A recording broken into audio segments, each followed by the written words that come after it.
नमस्कार, मी सविता फावडे golden food रेसिपीजमध्ये तुमचे स्वागत करते। आज आपण बनवतोय कोबीचे मंचुरियन। त्याच्यासाठी आपण येथे कोबी घेतलेला आहे अर्धा किलो, एक मोठी शिमला मिरची घेतली आहे, कांद्याची पात घ्यायची आहे स्वच्छ धुवून, 20-25 लसूण पाकळ्या घ्यायच्यात, लसूण थोडासा जास्त घेतला, 2 छोटे गाजर घ्यायचे आहेत, आल्याचा तुकडा घ्यायचा आहे 2 इंच। मी येथे बाइंडिंगसाठी मैदा घेतला आहे पाऊण कप 60 ml, कॉर्नफ्लॉवर मक्याचे पीठ घ्यायचे 1 टेबलस्पून। सॉस बनवण्यासाठी मी येथे फ्रेश टोमॅटो केचप घेणार आहे 1 चमचा, डार्क सोया सॉस घ्यायचा आहे 1 चमचा, रेड चिली सॉस 1 चमचा घेणार आहोत आपण, विनेगर घेणार आहोत 1 चमचा। आपण जो कोबी घेतला आहे तो अशा पद्धतीने बारीक कापून घेतला आहे मी,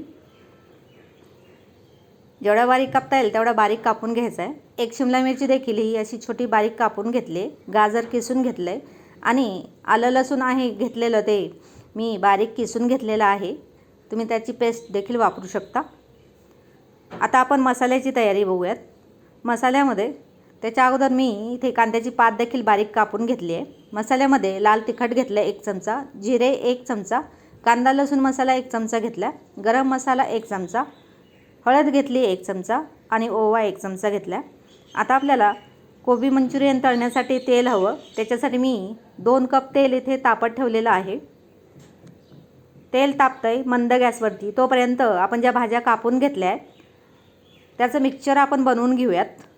थोडक्यात आपण डो किंवा पीठ भिजवतो तशा पद्धतीने आपण मळून घेणार आहोत।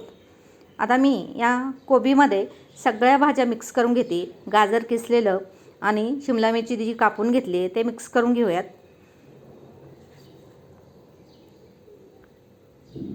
त्याच्यामध्येच कांद्याची थोडीशी पात देखील टाकून घ्यायची आहे।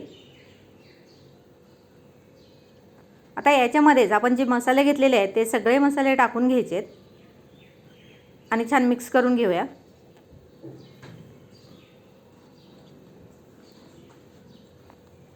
मीठ टाकायचे चवीनुसार, मी इथे 1 चमचा मीठ टाकलं आहे, परत मिक्स करून घेते चांगलं, कारण मीठ पूर्ण भाजीला लागायला हवं आहे। आता आपण 60 ml जो मैदा घेतलेला आहे तो त्याच्यामध्ये टाकून घेऊयात आणि जे कॉर्नफ्लॉवर घेतलं आहे 1 टेबलस्पून तो देखील मिक्स करायचा आहे आणि याच्यामध्येच आपले बाइंडिंगचे बॉल तयार होतील असं बाइंडिंग आपल्याला म्हणजेच कणिक भिजवतो तसं पीठ मळून घ्यायचं आहे। येथे जरा कमी वाटतंय, याच्यामध्ये बॉल होणार नाहीत, बाइंडिंग होणार नाही, म्हणून मी अजून थोडासा मैदा आणि कॉर्नफ्लॉवर ॲड करते आहे। म्हणजे 1 टेबलस्पून मैदा आणि 1 टेबलस्पून कॉर्नफ्लॉवर मी अजून घेतलं आहे। बाजूला आपलं तेल तापतं आहे, हे बघा आपलं बाइंडिंगचं मिश्रण तयार आहे। आता आपण त्याच्यामधून छोटासा एक गोळा घ्यायचा, त्याला गोल आकार द्यायचा अशा पद्धतीने, हे बघा। लक्षात ठेवायचं आहे मंचुरियन सोडायच्या अगोदर तेल एकदम कडकडीत तापलेलं हवं, पण ज्यावेळेस मंचुरियन बॉल आपण टाकणार आहोत त्यावेळेस मंद गॅस हवा, कारण हे आपले बॉल आपण टाकल्या बॉल किंवा गोळे बोलूयात, हे टाकल्या लगेच करपून जातील, म्हणून गॅस मंद ठेवायचा आहे। ही खूप मोठी टीप आहे। हे बघा गोल गोल गोळे करून लिंबाच्या आकाराचे तेलामध्ये सोडायचे आहेत, हे बघा परत दाखवते अशा पद्धतीने, आणि याला मंद आचेवरच तळायचं आहे। फक्त हे गोळे टाकायच्या अगोदर तेल एकदम कडकडीत तापलेलं असावं आणि बॉल टाकल्यानंतर लगेच त्याला बिलकुल हलवायचं नाही, कमीत कमी 2.5 ते 3 मिनिट तसंच ठेवायचं। आपण परत बघूयात की हे बॉल कसे बनवायचे, हे बघा, आणि असा हळूच सोडून द्यायचा तेलामध्ये। छान दिसत आहेत मस्त एकदम, हे बघा। 2.5 ते 3 मिनिटानंतर मी एक काट्याचा चमचा घेऊन त्याला थोडंसं पलटी करते बॉलला, एकदम हळूवार अशा पद्धतीने खालची बाजू वर करायची आहे। 2.5-3 मिनिटानंतर हलवलं की खालची बाजू ब्राऊन झालेली असते, मग पलटी करून वरची बाजू देखील तशीच क्रिस्पी करून घ्यायची।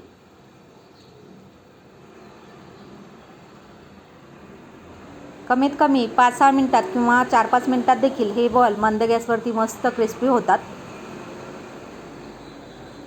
आता आपले ड्राय मंचुरियन म्हणजे मंचुरियन तळून झालेले आहेत आपले, ते आपण काढून घेऊयात. काढताना देखील हळूवार काढायचे आहे. बघा मी एकदम हळूवार काढते आहे.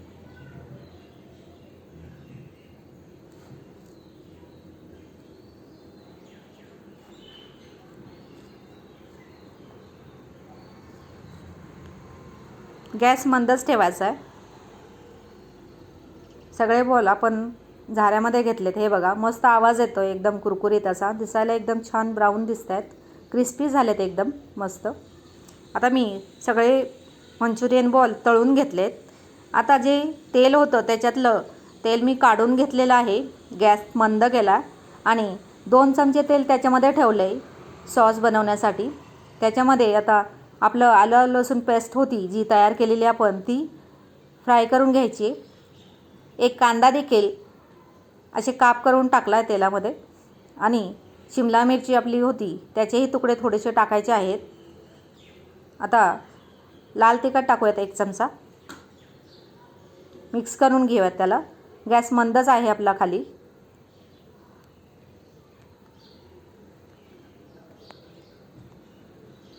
मंद गॅसवरच आपल्याला ग्रेव्ही बनवायची आहे. छान अशी लुसलुशीत ताजी कांद्याची पात देखील टाकून घ्यायची आहे. कोबी मंचुरियनमध्ये कांद्याची पात खूप महत्त्वाची आहे. हे मी डार्क सोया सॉस टाकते 1 चमचा.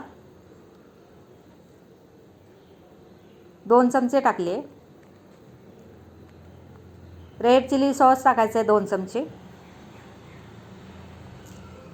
टोमॅटो केचप देखील टाकूयात 2 चमचे.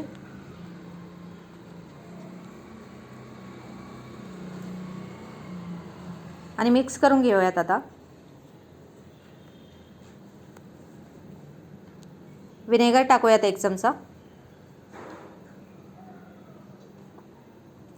ही ॲक्च्युली चायनीज डिश आहे.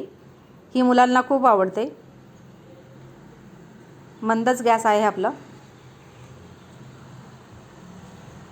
आता आपल्याला आपली ग्रेव्ही चांगली बनण्यासाठी, थोडक्यात ग्रेव्ही थिक बनण्यासाठी आपल्याला कॉर्नफ्लॉवर 1 चमचा घेऊन त्याच्यामध्ये 2-3 चमचे पाणी टाकून अशा पद्धतीने मिक्स करायचं आहे वाटीमध्ये. त्याच्यातले पूर्ण गोळे फुटले पाहिजेत, म्हणजे एकदम लिक्विड झालं पाहिजे. ते आपल्याला पूर्ण मस्त मिक्स करून याच्यामध्ये टाकून घ्यायचं आहे. आणि हे बघा भाजीमध्ये छान हलवून घ्यायचं ते. परत 1 वाटी पाणी मी टाकलं आहे त्याच्यामध्ये. मीठ टाकूयात 1 चमचा. चवीनुसार मीठ टाकू शकता तुम्ही. परत एकदा मिक्स करून घेऊया. तुम्हाला ग्रेव्ही जशी हवी आहे तसं पाणी टाकायचं आहे, कारण कॉर्नफ्लॉवर टाकल्यानंतर ती ग्रेव्ही थिक होते, म्हणजे घट्ट होते. मी 1 ग्लास पाणी परत टाकलं आहे. मला थोडी जास्त ग्रेव्ही हवी आहे, कारण मंचुरियन बॉल थोडे जास्त आहेत. पाणी टाकल्यानंतर मी गॅस मोठा केला होता, पण ती लगेच घट्ट होते म्हणून मी परत मंद गॅस केलेला आहे. मंद गॅसवर मस्त ग्रेव्हीला एक उकळी आणू देऊयात आपण. आता एक उकळी आलेली आहे आणि हे मस्त मंचुरियन बॉल आपले तळलेले त्याच्यामध्ये एक एक असे टाकून घ्यायचेत. ते त्या ग्रेव्हीमध्ये भिजले गेले पाहिजेत. हे बघा एक उकळी आली. त्याच्यानंतर आपण टाकल्यानंतर बॉल जे गोळे वरती राहिलेत मंचुरियनचे त्यातला आपण थोडंसं प्रेस करून खाली दाबूयात, म्हणजे त्याच्यामध्ये देखील ग्रेव्ही आतमध्ये शोषली जाईल. छान अशी उकळी आलेली आहे. आता आपण गॅस बंद करणार आहोत. कांद्याची पात येथे देखील आपण थोडीशी वापरली आहे. हे बघा मस्त एक उकळी आली. कांद्याची पातही टाकली गेली आहे. हे बघा खूप छान दिसते. मस्त झालेले आहे मंचुरियन. गॅस बंद करूया. हे गरमागरम खायला खूप छान लागतात. चला सर्विंग टाईम सर्व करूयात. चला तर ही अशी डिश तुम्ही नक्की करून बघा आणि तुमचे अनुभव काय असतील ते कमेंटद्वारे शेअर करा. चला तर जाता जाता गोल्डन फूड रेसिपीचा आस्वाद असाच घेत राहा आणि सकाळी सकाळी 40 मिनिट चालत राहा. व्हिडिओ पाहिल्याबद्दल धन्यवाद.